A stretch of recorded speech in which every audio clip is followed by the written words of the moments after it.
It was always going to come to this. The very same Republicans who swallowed their principles, removed their spines, silenced their deep concerns about Donald Trump's lack of principles or stability or sanity, are the very same ones today sounding the loudest alarms about Donald Trump's foreign policy. Prominent Republicans now openly and publicly wondering if the leader of their party, their movement, and the country appears to be on the verge of making a deal with Iran that leaves the United States of America worse off than before the war with Iran began, as Donald Trump now finds himself stuck between relaunching a deeply unpopular war that is causing deep economic anxiety and pain for every American and eroding his political coalition and the standing of his party, or, curtain number two, accepting a deal with Iran that has the potential to leave the current Iranian regime strengthened and in a stronger position with more leverage than they were in and than they had at the start of the war. Republican Senator Roger Wicker, who notably is the chairman of the Senate Armed Services Committee, wrote this, quote, "The rumored 60-day ceasefire with the belief that Iran will ever engage in good faith would be a disaster. Everything accomplished by Operation Epic Fury would be for naught!" Exclamation point from Mr. Wicker. Texas Republican Ted Cruz had this to say, quote, "I am deeply concerned about what we are hearing about an Iran deal," in quotes, being pushed by some voices in the administration. That the result of all that is to be an Iranian regime still run by Islamists who chant death to America, now receiving billions of dollars, being able to enrich uranium and develop nuclear weapons, and having effective control over the Strait of Hormuz, then that outcome would be a dangerous mistake, end quote, from Ted Cruz. Even Lindsey Man It Was Fun Graham is saying the quiet part out loud these days. Quote, "It makes one wonder why the war started to begin with, if these perceptions are accurate," end quote. Now, time will tell if Lindsey Graham or Ted Cruz or Roger Wicker, for that matter, these ride-or-die allies of the president's, who have today become voices of dissent over the framework or outlines of a deal with Iran, will fall into line as they have every single time over the last decade. But in the same way the broken clock is right twice a day, Lindsey Graham is getting to a fundamental truth and unanswered question about the war with Iran. It has never been clear to the vast majority of the American people why the war was started to begin with, or what the objectives were, or when we would know we'd succeeded. In the early days of the war, Donald Trump had called for regime change very publicly, saying help is on the way. But Iran's brutal dictator has been replaced with that brutal dictator's son. Then it was said that the point of the war with Iran, this was something Marco Rubio said publicly, was to eliminate Iran's missile program and nuclear program and degrade their military. But we know that U.S. intelligence believes that Iran has retained significant military capabilities and that the nuclear program has hardly been damaged. Now, as Tom Nichols writes in The Atlantic, quote, "Now the president will end up having to sign off on a set of terms that will likely make the JCPOA, the Iran deal signed by the Obama administration, look demanding by comparison." And the U.S. proposals, the New York Times reports, quote, "focuses on ending Iran's blockade of the Strait of Hormuz, something that was not an issue before the war started.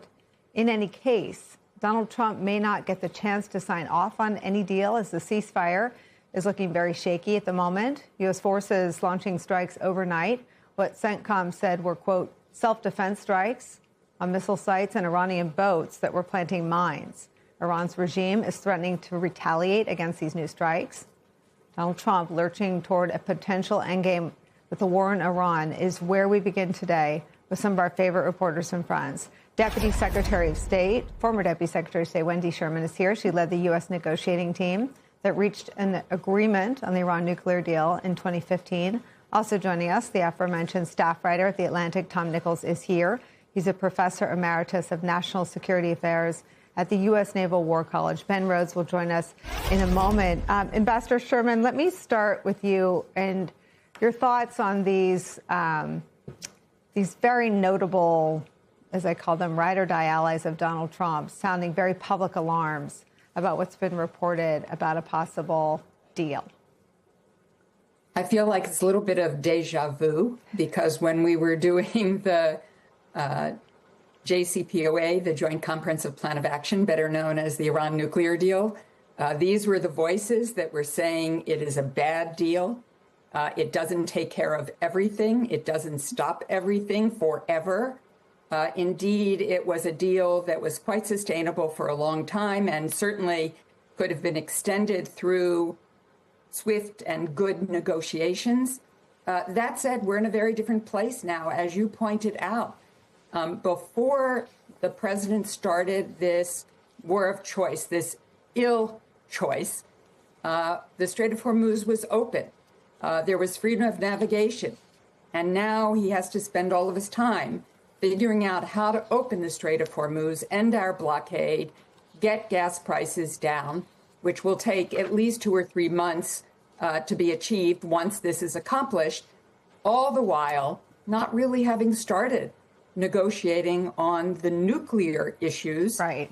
Figuring out how to verify or monitor any of it, including the end of the Strait of Hormuz. So lots of details and very little substance so far.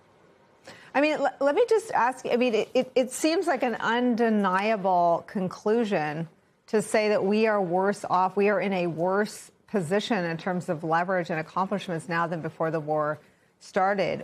What, I mean, I want to say, what were they thinking? But I don't, I mean, if you have, what were they thinking, Ambassador? I have no idea. I've stopped trying to understand how the president thinks, other than sometimes being quite impulsive. Look, we always knew, and every administration, Democrat and Republican, had gamed out the use of the Strait of Hormuz as leverage. This was nothing new. We had all gamed out that, in fact, it could start an Arab-Persian war, that Iran could attack our allies and partners in the Gulf. This is nothing new. But in fact, President Trump moved forward, and all of those things happened. So the points of leverage are now quite clear that Iran has. And even if the Strait of Hormuz can be opened, if the blockade ends, if gas prices stabilize over the months ahead, we will be nowhere where we need to be. And we will all understand that at any point, Iran can do this again. Let me give you a chance to respond to Mike Pompeo, who I think is insulting Trump by insulting you, but I don't think it's quite, I don't think it lands as the flex Mike Pompeo thinks it is, especially once the White House spokesperson, Stephen Chung, gets the F-bombs involved. But let me read you Mike Pompeo's statement and let you respond. Quote, the deal being floated with Iran seems straight out of the Wendy Sherman, Robert Malley, Ben Rhodes playbook. Pay the IRGC to build a WMD program and terrorize the world. Not remotely America first. It's straightforward.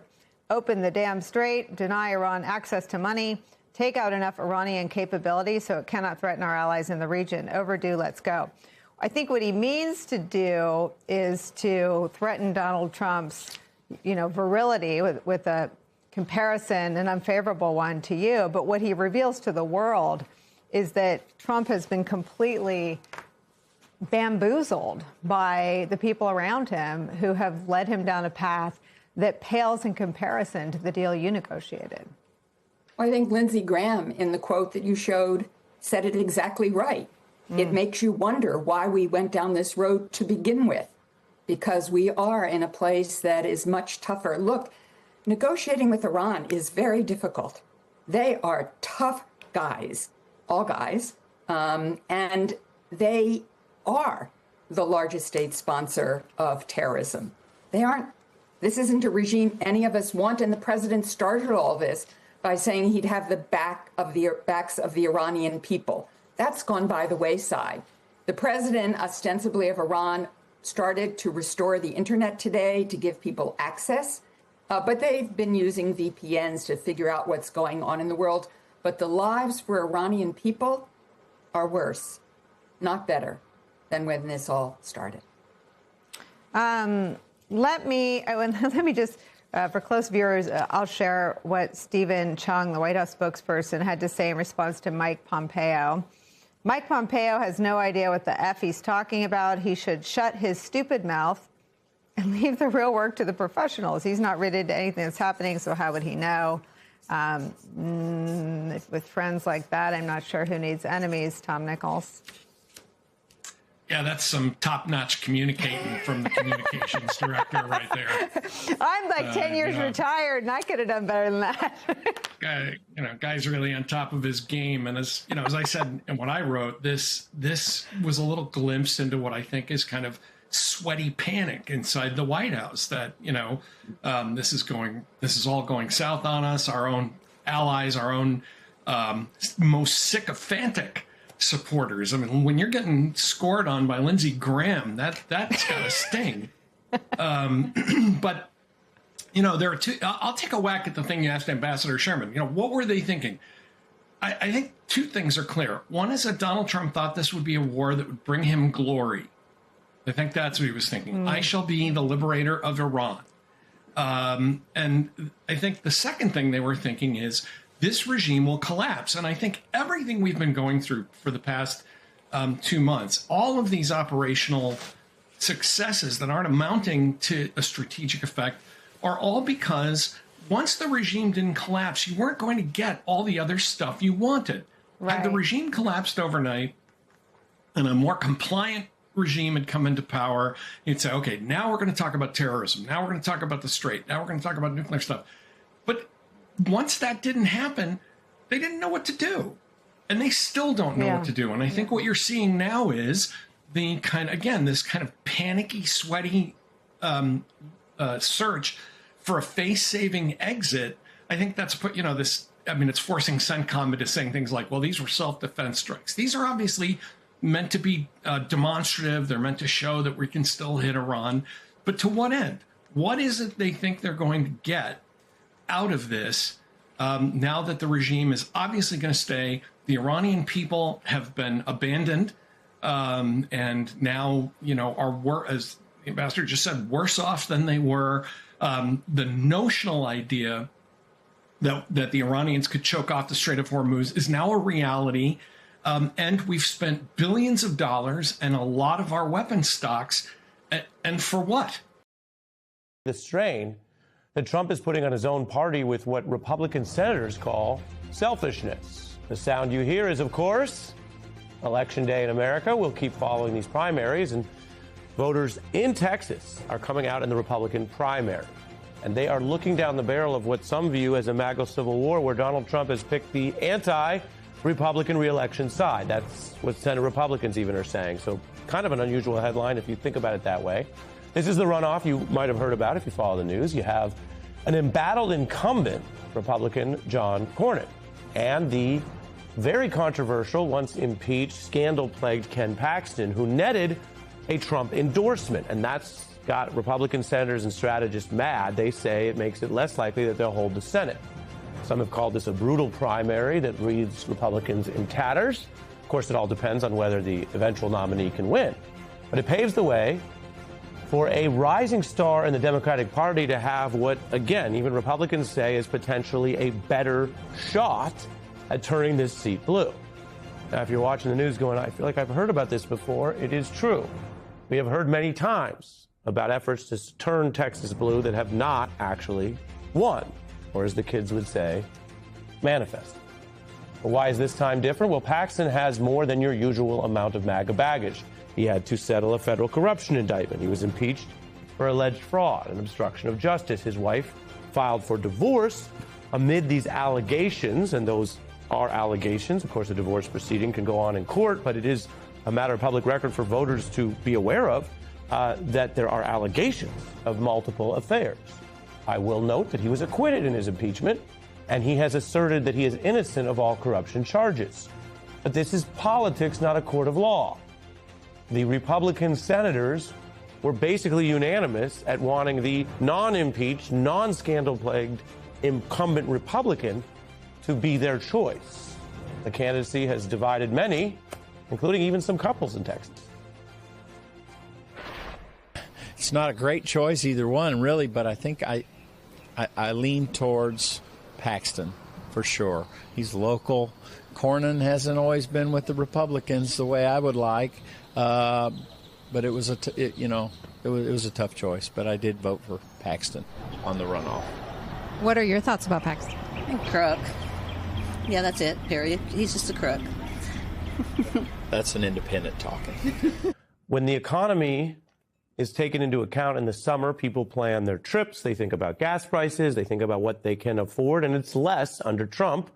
Here was a White House official, though, today. The thing that I've seen when I look at credit card data and other things that I can get for the private sector is that while people have been spending more money at gas stations, they've been spending more money at everything else, which means that they're still very, very optimistic about the state of the economy. You can ask yourself whether transferring your planning and your budgeting to your credit card reflects, quote, optimism or just the crunch of the fact that things are more expensive and people go into credit spending to say, all right, well, we'll do the July 4th trip on the card and we'll figure the rest out later. It's more of reality than optimism, and it's a rising price problem that Trump promised and has now failed to fix. 59%, meanwhile, say Trump lacks mental sharpness. Many people skeptical of his health problems. He says he got a clean bill of health after a third in-person doctor visit in just over the year. Skeptics, though, have been raising questions about everything from the appearance of his hands to recent events where he has his eyes closed in meetings, whether you call that a nap or something else, is the eye or the closed eye of the beholder. I want to bring in from the New York Times, Molly Jong-Fast and Michelle Goldberg from the New York Times, also both analysts for us at MS Now. Michelle, we start with Texas, where I want to be objective. If Paxton gets the nomination with Trump's help and ultimately holds the seat, then it may have cost them a little more, but it will feel like noise. If they blow a seat, though, in a red state because Trump just didn't care about holding the Senate, that would really be something. Yeah, I mean, it would be astonishing. This has been the white whale for Democrats for as long as I've been covering politics, the idea of a Democratic senator from Texas. And I think most people who follow Texas think that Tallarico has a better chance against Paxton because he is so plagued by, scandal, both in terms of kind of bribery and corruption, but also just in terms of this very ugly and messy divorce. At the same time, the amount of the way that these Republican senators are showing so much kind of angst and sense of betrayal over Donald Trump stabbing John Cornyn in the back, it's like, this is the line for you? Mm-hmm. I mean, to me, that's what's astonishing, is that you see them all say, well, now we're going to stand against the ballroom, right? Now we're going to stand against the slush fund. Now we're going to vote for a war powers resolution because how dare you take out our friend potentially help take out our friend John Cornyn.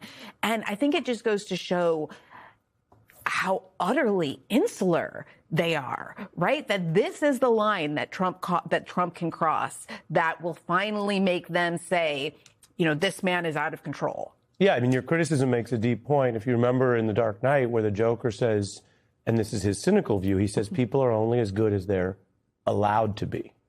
And whatever the cowardice or narrowness, or you called it insularity, of these Republican senators, apparently they are only as independent as they think they're allowed to be. And having watched a move that in the narrow math of the Senate, they perceive, let's put aside whether it happens, as I said, we don't know. They perceive it as materially making it more likely they lose the Senate. Mm-hmm. And that, as you say, unloads them to say, well, maybe we will stand up against your ballroom. Yeah, exactly. I mean, and what's so bizarre, too, is that it's actually only by kind of standing up against Trump in these very small ways that they might have a chance, I think, or have a better chance of holding the Senate. About this and doing some research, a nurse in Queens who makes $75,000 a year pays more than $12,000 a year in taxes. Does that really make sense? If people want me to pay more billions, right, then let's have that debate. But don't pretend, that's going to solve the problem. You could double the taxes I pay, and it's not going to help that teacher in Queens. I promise you. Putting aside his defense of his tax record, which is sort of what he's answering the question on, he advocates eliminating the entire federal tax burden of those lower income people. And so my question to you on the politics is, why do you think he views that as popular right now. I mean, that would have been lefty radical 10 years ago. Well, I'm not sure if he does really advocate for it. I mean, he throws it out in an interview as a way to deflect from the question of whether his own taxes should be raised, right? But if you support the Republican Party, as Jeff Bezos does, you are kind of de facto not supporting lowering taxes. Agreed. That's what I'm saying. He's with the president, so we know where he is on policy, but there's something that he thinks is popular. Well, I think that a lot of these, especially in the technology industry, right, they know that artificial intelligence, or at least they suspect that artificial intelligence is going to be terrible for a lot of people's jobs. And they know that there's going to be, sort of metaphorical pitchfork wielding mobs coming for them, right? They're already fantastically unpopular. And so you see them kind of paying lip service to things like, yes, eliminating their tax burden, a universal basic income. They throw all these ideas around, but they never actually then kind of support redistribution when it actually counts. On night one of the Colbert Report back in the day, I said, anyone can read the news to you. I promise to feel the news at you. And I don't know about you, but I sure have felt it. Stephen, I'm here on behalf of Paramount. They wanted me to read this statement. Paramount strongly believes in covering both sides of any black hole that is swallowing everything we know and love. That's what we thought America was, just the land of the free, the greatest democracy. That was what it was. Yep. That was it. Yeah. Still is, hopefully.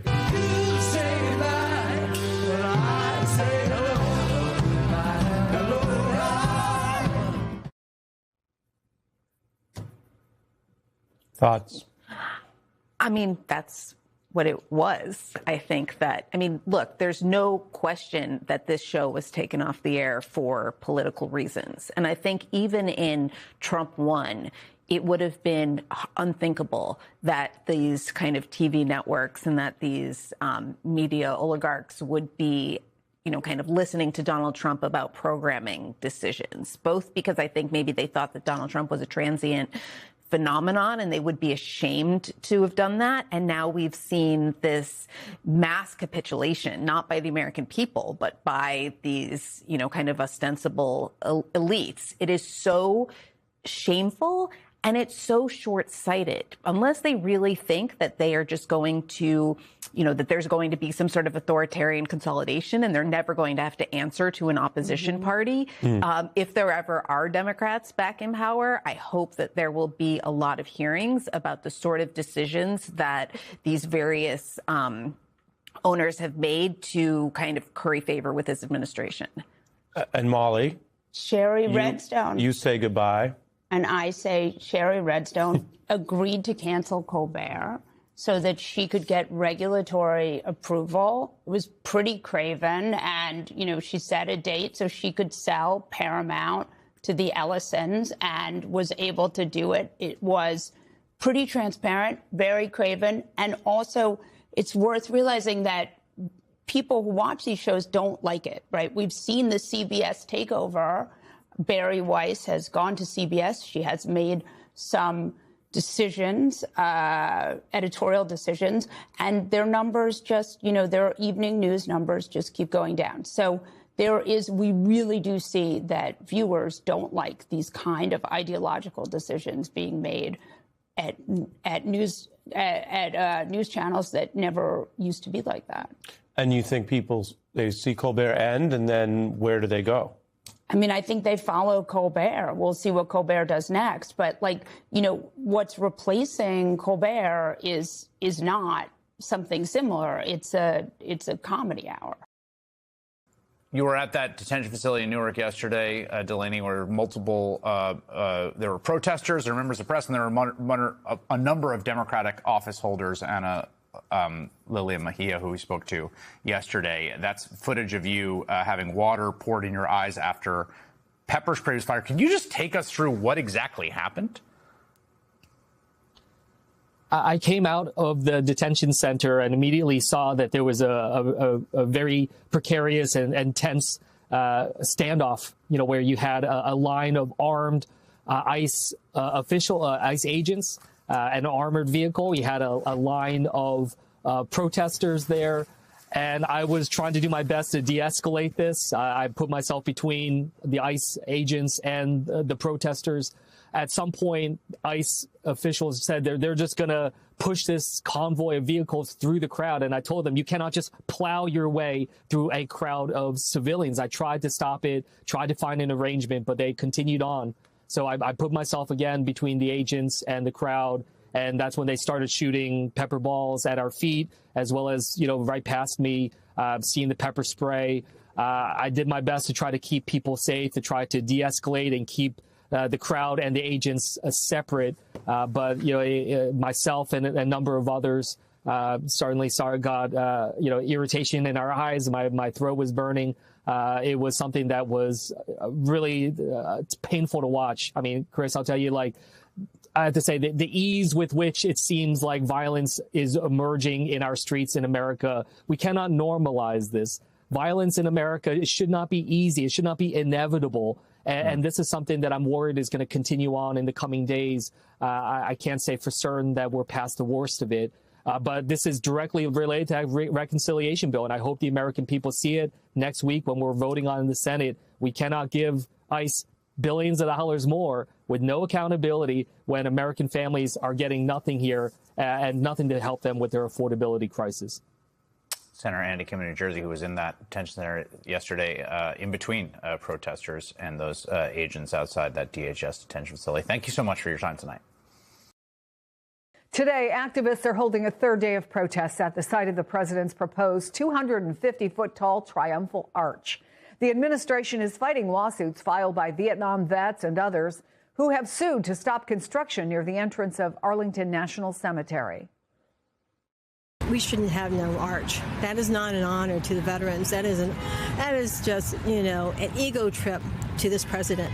And it's on our taxpayer money. And it shouldn't be paid. We need that money more for veterans benefits. We need it for housing, for health care. Nothing hurts me more for the military to think that one person's more important than all the people that have died for this country. Joining me now is Democratic Congressman from California, Jared Huffman. He's the top Democrat on the House Natural Resources Committee, which oversees the National Park Service. He has gone to the site where the arch is being constructed. So, Congressman, in an op-ed, Republican Senator Jim Banks argued that public beauty is a gift and the arch's design revives the classical architecture of the Capitol, the Washington Monument, and the Jefferson Memorial. Is beauty in the eyes of the beholder when it comes to the triumphal arch? Well, it certainly is. And the one thing that shouldn't be in the eyes of the beholder is the law. We have a bipartisan law passed in the 1980s, the Commemorative Works Act, that lays out a thoughtful process, how to do it right when you're changing the United States Capitol. Donald Trump has flouted that law and, just seems to think that he's the king and he can build these tributes to himself all over Washington, D.C. Well, I think but the Trump administration claims they don't actually need Congress's approval for the arch because they're just building on the plans for another project that was approved over 100 years ago, but just was never built. And it's on that exact same spot. So what, if anything, can you and your committee actually do about it? Because as we saw firsthand, you saw it, and there's the picture of you when our cameras went with you. The work's already started. It has. They didn't want us to see. That's why we had to look behind the curtain there, Chris. But they were breaking ground, something that certainly was belied just the day before by the Secretary of Interior, who testified in our committee that there was not even a project, that there was just a discussion. But you mentioned this century-old authorization roughly in the same place. That was for a totally different design plan. It had nothing to do with an arch. And so if the president tries to justify, rushing ahead like he did with the East Wing demolition on the basis of that century-old design plan for something totally different, that's a specious argument. And I don't think that Judge Chutkan and the federal courts will think kindly about it. And of course, it's not just the arch. There is that giant hole in the ground where the East Wing of the White House once stood. Redoing the reflecting pool is taking longer than expected, costing more than expected. And now we have this. New images of construction on the South Lawn for a UFC cage match that's supposed to celebrate America's 250th anniversary. All of this going on, I should point out, for the start of the summer tourism season. What do you make of this, Washington? This is just Donald Trump trying to remake our nation's capital and our culture and, our daily lives in his image. And this is just not America. We don't have a king. We have a very diverse country. Not everybody loves UFC fights and wants to celebrate them at the White House. Not everybody wants these military parades on Donald Trump's birthday. They don't want Donald Trump's name on buildings all over town. And they don't want this gaudy Arc de Trump obscuring the view of Arlington Cemetery. So all of these things, any one of them in isolation might seem fairly trivial, but the bigger picture is we've got a president who is off the rails, who thinks that the rules and the laws about our nation's capital and commemorative works just don't apply to him. When you talk to members of your committee and the folks who oversee the Park Service, do Republicans express real concerns to you? They roll their eyes. But they won't find the courage to stand up to President Trump. I'm so impressed that finally the dam broke in the United States Senate over this slush fund, and they did finally stand up to the president. I hope that we see more of that. And before we go, I want to talk to you about redistricting, because your district in California, I think it's fair to say, was significantly redrawn ahead of the midterms. You're still in a solidly Democratic district. But do you have some larger overarching worries about redistricting around the country? Some of those obviously still being fought in court. And the fact that some people are predicting this is just going to cause chaos in the midterms. Well, the chaos has already begun. I am very worried, Chris. I think we're in a race to the bottom on political gerrymandering. I don't like gerrymandering at all. I'm appalled that this Supreme Court blessed it as something that is perfectly fine to do. And what you've seen since then is just the worst gerrymandering in modern history, perhaps ever. And now even racial gerrymandering is underway throughout the South. So my hope is that voters across the political spectrum will be disgusted by this, and that it will perhaps set the stage for nationwide redistricting reform so that we can just end the entire scourge of political gerrymandering and racial gerrymandering once and for all. We have only a minute left, but there's one argument that says exactly what you just said. It's time for us to all come together and get something in place. It was every 10 years, right? The other part of it is we're in the cycle now, and it's not going to end. We are on the hamster wheel, and the hamsters aren't going anywhere. What do you think realistically is going to happen here, Congressman? I think both those arguments are true in this moment. Certainly, Democrats cannot unilaterally disarm, given this race to the bottom that Trump has initiated. But we've got to look at the horizon and what is sustainable for this democracy. And you can't just have these cycles of gerrymandering and, the worst possible abuses of the political system. We've got to reset this thing. And my hope is that we can do that under a Democratic Congress in the near future. Congressman Jared Huffman, thank you. It's good to see you. We got some more serious business to discuss tomorrow. The president has called a cabinet meeting to discuss foreign policy updates, among other things. And there are several updates tonight in the Middle East. Earlier today, Iran was threatening retaliation for what the U.S. called self-defensive strikes that happened yesterday. The U.S. spokesperson said targets included missile launch sites and Iranian boats attempting to place mines. And that Central Command continues to defend our forces while using restraint during the ongoing ceasefire. Secretary of State Marco Rubio said it could take a few more days to negotiate a peace deal, but that's just after saying over the weekend that progress had already been made. Watch this. We have what I think is a pretty solid thing on the table in terms of their ability to open up the straits, get the straits open, enter into a very real, significant, time-limited negotiation on the nuclear matters, and hopefully we can pull it off. We're either going to have a good agreement or we're going to have to deal with it another way. We'd prefer to have a good agreement. But Iran responded and said the deal is not imminent. Back with us tonight, Jeff Mason, White House and Washington correspondent for Bloomberg News, and Susan Glasser, staff writer for The New Yorker. Okay, Jeff, like for real, where do negotiations stand? And help us clear up what has actually been proposed. It's a little bit like a groundhog situation, a Groundhog Day situation, Steph. We've seen so many times already where the president has said we're close. The administration has said we're close. Iran has come back and said we're not that close. The president, as you rightly reported on Saturday, indicated that a deal was imminent, and he said that details were going to be shared shortly. And then the next day said that he was waiting for a good deal. So we know some parameters of the deal that have been outlined. But it is hard to gauge how close they actually are, and it is hard to see where it goes from here, considering the fact that you had these U.S. strikes yesterday and with Iran's threat of retaliation. Susan, we keep hearing these veiled threats from both Marco Rubio and President Trump, but the New York Times reports that the president's pressure campaign has had little effect on Iran's terms for a peace deal. Is he going to accept that he doesn't have the leverage that he thinks he does? I mean, look, is the sun going to come up tomorrow? I don't know. It's been raining a lot, right? So. I mean, let's be clear, right, that Donald Trump is shredding over the course of this last month, what remains of America's international credibility. There's this sort of aspect of every day claiming that a deal with Iran is, hours away, minutes away, days away, and it doesn't happen. It's actually been more than a month of the ceasefire being extended without any meaningful prospects for a deal.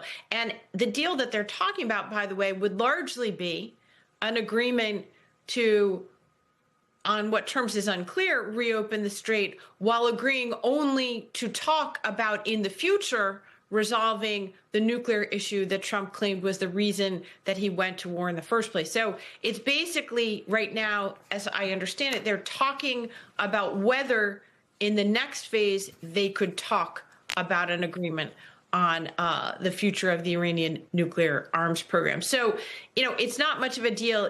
And even that they haven't been able to achieve, first of all.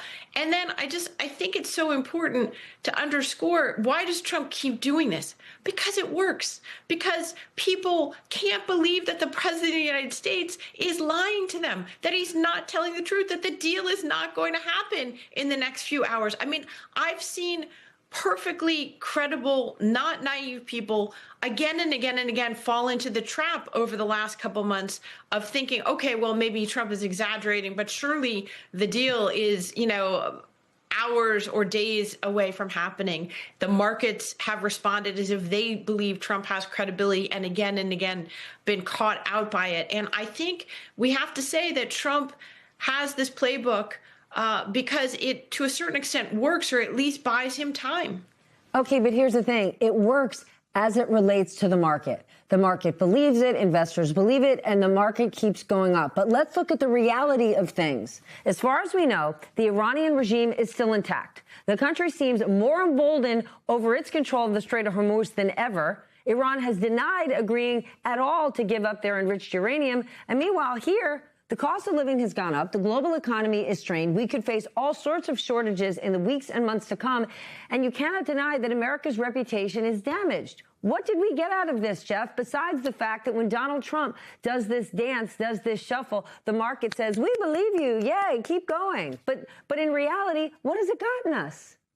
Besides furthering the hole when it comes to debt and deficits. And I would add to that the question that you just asked me is the question that some Republicans are asking of the president as well, and that is politically perilous for him. And you have senators such as Senator Ted Cruz, Lindsey Graham, worried that President Trump is going to get out of this war now too quickly, and may perhaps ruin the purposes or not achieve the purposes that they wanted and Hawks wanted him to achieve by going in the first place. And the political problem with that is he's facing sort of pressure from both sides. He's got that pressure that I just identified, and then he's got the pressure that you were referring to, which is the economic consequences that the United States is already facing and will continue to face as a result of this war. Primarily the increase in prices and specifically the increase in gasoline prices, which of course are a political albatross for Republicans and for the president going into the midterms in November. Despite that, to Jeff's point, you are seeing some pushback from the likes of Ted Cruz, from the likes of Roger Wicker, and the fact that Lindsey Graham, who right now could be considered president of the Donald Trump fan club, the fact that they're pushing back in certain terms, what does that tell you, Susan? Well, look, remember, the U.S. started this war along with its partner Israel in the region. The Israelis have been very concerned that Trump has basically sort of gone on his own in these talks with Iran. They have been concerned that Trump is cutting off the war while enabling Iran to retain much of its ballistic missile capability, in addition to its possibility of resurrecting its nuclear program. Both of those are considered to be very serious, if not potentially existential threats by Israel. So one aspect of this is you see some of Israel's strongest supporters here in Washington speaking out very loudly, pushing back as the gap has widened between what Trump's interests seem to be and what Israel's interests seem to be. So that's one aspect of it. I think there's also, to a certain extent, you can ignore reality for only so long. And part of it is the reality that this is a major embarrassment for the Trump administration. And you see some of his very strong, very vocal supporters understanding that if you end the war with the Iranian regime intact, with the global economy having been disrupted, and with Iran now understanding that it can weaponize the Strait of Hormuz practically at will, and that it's a potential source of billions of dollars of revenue going forward, that's not going to be considered a victory, even in the la-la fantasy land in which Donald Trump operates on social media. And so I think some of it is simply Republicans saying, hey, wait a minute here, this isn't working out too well for us. All right, well, let's stick with Israel, because at the same time, the president is now pushing Saudi Arabia and Qatar to recognize Israel, along with several other countries in the region. He wants them to join the Abraham Accords. What is the thinking behind this? When we are so far away from the finish line, a peace deal, any sort of compromise on several other very complex agreements, why put this on the table now, Jeff? It's a couple things. First thing that comes to mind to me is legacy, which is an issue or a theme that is absolutely defining President Trump's second term.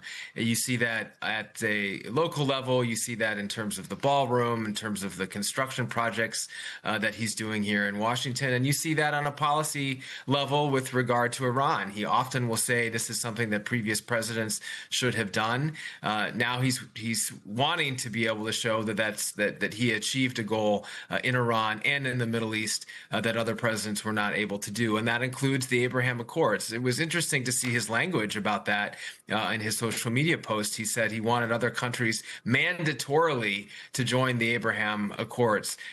I'm not sure that the use of mandatory as an adverb in that sense is going to actually have any kind of effect on countries that are deeply concerned about what's going on and aren't exactly lining up to sign them. That doesn't mean that it's not an approach or an effort that the president and his people are going to continue to push. It's one of the things that I think his foreign policy advisors are especially proud of from the first term and no doubt would like to extend during the second term. But the timing right now of trying to throw that all together when they don't have an Iran peace deal yet and when they continue to sort of push and pull and try to figure out where that is, it's hard to imagine that ultimate legacy driving goal getting accomplished.